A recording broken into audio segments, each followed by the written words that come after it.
I wasn't implying anything unless you were implying something. No, of course not. Because we discussed about before. Oh, yeah. Are you on to the main? Are you on the May it please the court. The state has made its case.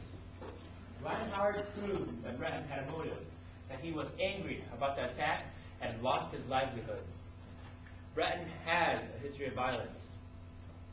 Taylor Hudson and the tire prince put Bratton's car and more than likely Miss Bratton herself at the scene of the crime.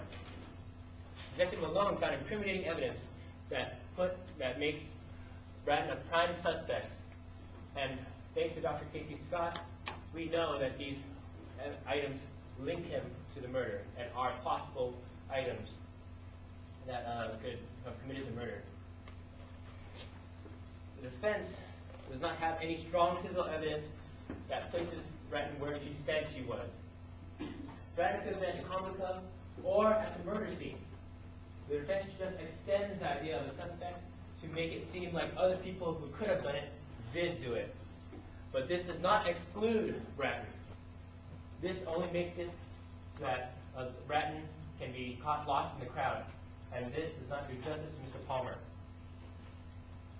She has the motive and the physical evidence needed to commit this murder. The state has proven beyond a reasonable doubt the defense and defendant Jordan Bratton is guilty of the murder of Preston Palmer.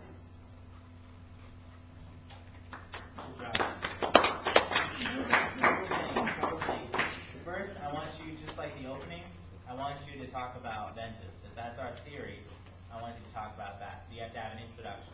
You talk about vengeance, and you talk about what we're prosecuting it for. Remember, ladies and gentlemen, today we're here because of a murder. We've charged the defendant with first-degree murder. I don't think we have to go through the elements. It doesn't seem like a big deal, this thing. So we'll say, okay, for murder we have to prove malice, right? Malice and malice aforethought. You know that? That what first-degree murder is? First-degree murder is that it's not a test. I'm asking if that's in your fact. Okay, so you don't have to show that. So you just show. Wait. It is? No. Yeah, but is it in that? Because that's just in the introductory materials, right? No. For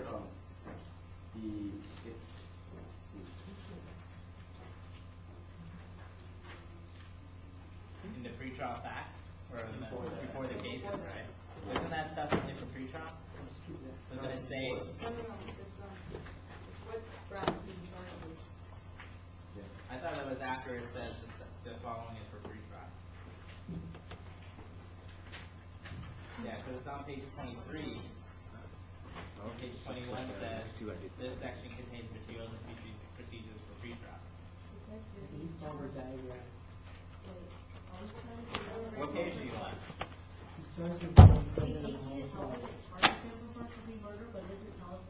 Okay, so first-degree murder, just say, let's go back. So we start off by saying this case is about vengeance. Prosecution is showing you that we're charging defendant with first-degree murder. Just say that. Then you can go into all what you're saying, each witness. But I want it to be more detailed.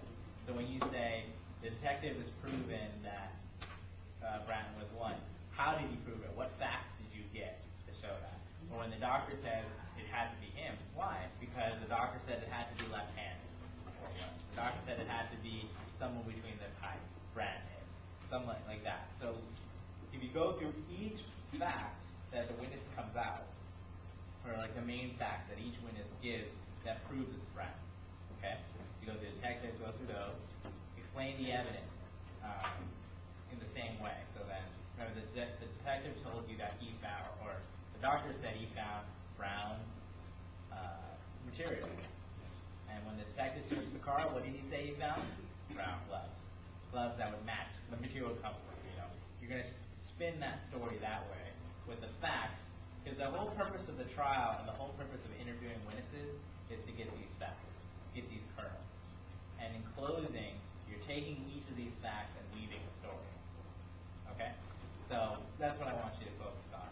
And then I like what you said about how the defense is just trying to extend the number of possibilities.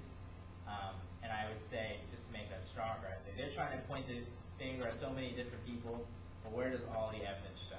All the evidence in this case, the height of the victim, the height of the suspect, the cord, the gloves, they all point to Brown. No one else can point to Brown. And all this evidence together, reasonable doubt. Does that make sense? Yes. Okay. So, flesh it out. I like your outline, but you gotta flesh it out with those facts. And you'll be good. But your voice, your confidence, it's all good. So just stick with that, you'll be good. Alright? Two pre-trial quick notes.